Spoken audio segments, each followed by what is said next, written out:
بسم اللہ الرحمن الرحیم قال اللہ تبارک و تعالی فی کلامہ المجید وقضى ربک الا تعبدوا الا ایاہ وبالوالدین احسانا۔ سبحان اللہ۔ قرآن کریم برہان رشید کے اندر اللہ وحدہ لا شریک نے والدین کے ساتھ حسن سلوک کے حوالے سے ہمیں یہ درس دیا ہے۔ فرمایا وقضى ربک الا تعبدوا الا ایاہ، میرے حبیب آپ کے رب کا یہ فیصلہ ہے، تیرے رب نے فیصلہ فرما دیا ہے کہ اللہ کے سوا کسی کی عبادت نہیں کرنی۔ وبالوالدین احسانا، اور والدین کے ساتھ حسن سلوک کرنا، والدین کے ساتھ حسن سلوک کرنا۔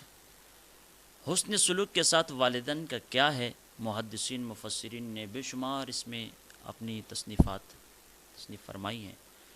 المختصر، حسن سلوک کا جو پہلا پہلو ہے وہ یہ ہے کہ ہر لمحہ اولاد اپنے والدین سے محبت کرے، بے شک بے شک، اور اپنے والدین کے قول فعل میں ہر اشارے پہ پورا اترنے کی کوشش کرے۔ بالکل۔ والدین چاہے ظالم بھی ہوں، والدین کافر بھی ہوں، تب بھی ہمارا اسلام والدین کے ساتھ حسن سلوک کا درس دیتا ہے۔ واہ۔ اس پر نبی پاک صلی اللہ علیہ وسلم، اور اس سے یہ ہے کہ نبی پاک صلی اللہ علیہ وسلم نے ارشاد فرمایا کہ والدین کے ساتھ محبت کا صلہ اولاد کو اللہ کیا عطا فرما دیتا ہے۔ نبی پاک صلی اللہ علیہ وسلم کی حدیث مبارکہ امام بہقی نے شعب الایمان کے اندر اس حدیث مبارکہ کو نقل کیا۔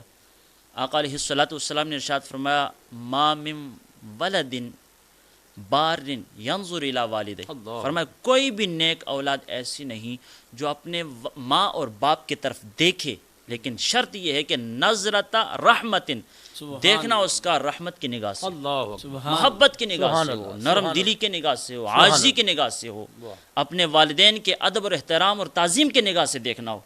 آقا علیہ الصلوۃ والسلام ارشاد فرماتے ہیں الا کتب اللہ لہ بکل نظرۃ حجۃ مبرورہ۔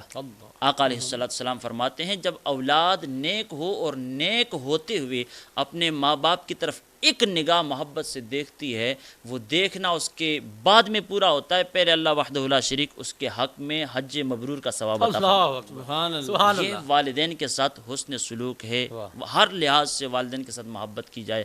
اپنے کمائی رزق حلال جو اس نے کمایا ہے اولاد نے جمع ہو کر، اور رزق حلال پاکیزہ کمائی میں سے ہر لمحہ والدین پہ خرچ کرے، ان کی ضروریات کو پورا کرے، اور والدین کے ساتھ حسن سلوک کو جہاں تک شریعت نے بیان کیا ہے، دین اسلام نے بیان کیا ہے، ہمیں قرآن و حدیث نے درس دیا ہے، اس میں سے ایک پہلو یہ بھی آتا ہے کہ والدین کے ساتھ حسن سلوک یہ ہے کہ اگر بندہ نفلی نماز میں کھڑا ہے تو والدین کی طرف سے، دونوں کی طرف سے یا کسی ایک کی طرف سے آواز آئے کہ بیٹا بات سن، تو فقہا نے لکھا ہے کہ نفل نماز کو توڑے ماں باپ کے قدموں میں اور پھر اس سے اگر فرض کے اندر وہ مبتلا ہے، اللہ کی عبادت فرض نماز میں کھڑا ہے، تو اس حالت میں شریعت کا حکم یہ ہے کہ ماں یا باپ بوڑھے ہیں گھر میں، ان کے مدد اور ان کے دیکھ بھال کی اشد ضرورت ہے، اور وہ کسی تکلیف میں آواز دیں اولاد کو، بیٹا یا بیٹی جوانی کی حالت میں، اگر وہ فرض نماز کی حالت میں ہیں تو اس حالت میں بھی شریعت کا حکم یہ ہے کہ جہاں اس نے قرات لمبی کرنی تھی، جہاں قیام، رکوع اور سجود کو طول دینا تھا، وہاں شریعت کا حکم ہے کہ سارے ارکان نماز کو تم طول کے بجائے اسے رخصت دو اور کم کر کے جلدی سے نماز ادا کر کے ماں باپ کے قدموں میں حاضر دو۔ یہ والدین کے ساتھ حسن سلوک۔ ماشاءاللہ۔ اچھا علامہ صاحب مجھے یہ بتائیے گا کہ والدین کی عظمت پر قرآن و حدیث کی روشنی میں یہ تھوڑی سی روشنی ڈالیں۔ نبی پاک صلی اللہ علیہ وسلم کے بارگاہ میں ایک صحابی رسول حاضر ہوئے، اس سے ہم اندازہ لگا سکتے ہیں کہ والدین کی شان اور مقام کیا ہے حدیث کی روشنی میں۔ آقا علیہ السلام کے بارگاہ میں ایک صحابی حاضر ہوتے ہیں، عرض کرتے ہیں آقا حضور میدان جہاد گرم ہے، دشمن کا مقابلہ کرنا ہے، اور آپ کے صحابہ تن من دن سب کچھ لٹا رہے ہیں، اور میں گھر میں ہوں، میری یہ چاہت ہے کہ میں میدان جہاد میں حاضر ہو جاؤں۔ آقا علیہ السلام مڑ کے فرماتے ہیں احی والداک، میرے صحابی کیا ماں باپ زندہ ہیں؟ عرض کی آقا میرے ماں باپ زندہ ہیں۔ نبی پاک صلی اللہ علیہ وسلم نے فرمایا فذهب ففیہما فجاہد، جاؤ ان کے قدموں میں بیٹھ جاؤ، خدمت کے لیے تمہارے لیے جہاد اکبر کا ثواب اللہ تعالیٰ۔ یہ والدین کی شان قرآن و حدیث کی روشنی میں۔ نبی پاک صلی اللہ علیہ وسلم آپ ممبر پر تشریف فرما ہے، پہلی سیڑھی پر قدم رکھا، فرمایا آمین، دوسری پہ چلے گئے، فرمایا آمین، تیسری پہ چلے گئے، فرمایا آمین۔ جناب صحابہ کرام رضوان اللہ علیہ مجمعین یہ منظر سارا دیکھ رہے تھے، کیا ماحول ہوگا، اللہ اکبر۔ صدیق اکبر، فاروق اعظم، عثمان ذو النورین، مولا کائنات آس پاس بیٹھے ہوں گے، اللہ چمکتے دمکتے ستارے اور ان کے درمیان آفتاب چمک رہا ہوگا، اللہ اکبر۔ تو یہ کیا نظارہ ہوگا۔ سبحان اللہ۔ اس ماحول میں آقا علیہ الصلوۃ والسلام نے تینوں سیڑھیاں جب ممبر شریف کی پاس فرمائیں اور اوپر چڑھ کے بیٹھ گئے، ہر سیڑھی پر آمین کہا۔ صحابہ کرام نے بعد میں پوچھا آقا علیہ السلام آپ نے ہر سیڑھی پہ قدم مبارک رکھتے ہوئے آمین کہا، یہ راز کیا ہے؟ یہ راز آپ ہی جانتے ہیں آقا، ہمیں آگاہ فرمائے۔ آقا علیہ السلام نے فرمایا پہلی سیڑھی پہ جب قدم رکھا تو فوراً جبریل میرے بارگاہ میں آئے، اللہ کہنے لگے حضور بدبخت ہے وہ شخص جو رمضان کا مہینہ پائے اور روزہ رکھتے ہوئے بھی جنت نہ حاصل کر سکے، اللہ رمضان کا ادب احترام، اس کی تعظیم نہ کرے، شاعر اللہ کی تعظیم نہ ہو اور جس کی وجہ سے وہ جنت حاصل نہ کر سکے، اس سے بڑا بدبخت کائنات میں کوئی نہیں۔ سرکار فرماتے میں نے اس جبریل کی دعا پہ آمین کہا، دوسری سیڑھی پہ قدم رکھا، جناب جبریل علیہ الصلوۃ والسلام فرماتے پھر حاضر ہوئے، حضور فرماتے ہیں جناب جبریل حاضر ہو کر عرض کرتے ہیں آقا حضور بدبخت ہے وہ شخص جس کے سامنے تیرا نام نامی اسم گرامی جناب محمد کا نام لیا جائے، حضور پھر وہ آپ کا نام نامی اسم گرامی سن کر درود و سلام نہ پڑھے۔ آقا علیہ السلام فرماتے ہیں جبریل نے یہ دعا کی، اس سے بڑا بدبخت کائنات میں کوئی نہیں۔ حضور فرماتے جبریل کی اس دعا پہ میں نے آمین کہا، میں نے کہا آمین۔ آمین۔ جب تیسری سیڑھی پہ قدم رکھا پھر فرمایا آمین۔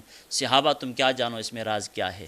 میرے آقا علیہ السلام نے فرمایا صحابہ اس کی حکمت اور راز یہ ہے، تیسری سیڑھی پہ جب قدم رکھتا ہوں پھر سے جناب جبریل حاضر ہوتے ہیں، عرض کرتے ہیں آقا حضور بدبخت ہے کائنات میں وہ شخص جس نے ماں باپ کو بڑھاپے میں پایا اور ان کی خدمت نہ کر کے جنت حاصل نہ کر سکا، جہنمی بنا۔ آقا علیہ السلام فرماتے جبریل کی اس دعا پر بھی محمد نے آمین کہا۔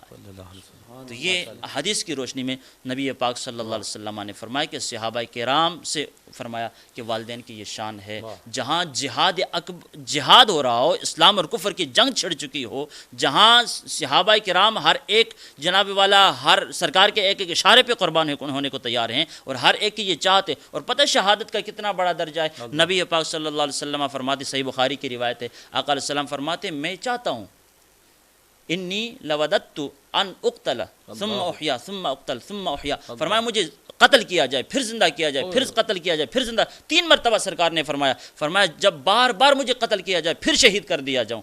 تو جس امام الانبیاء علیہ الصلوۃ والسلام شہادت کے لیے اتنے تڑپ رہے ہیں تو صحابہ کرام کتنے تڑپتے ہوں گے۔ ایک طرف یہ شہادت ہے، ایک طرف ماں باپ کی خدمت ہے۔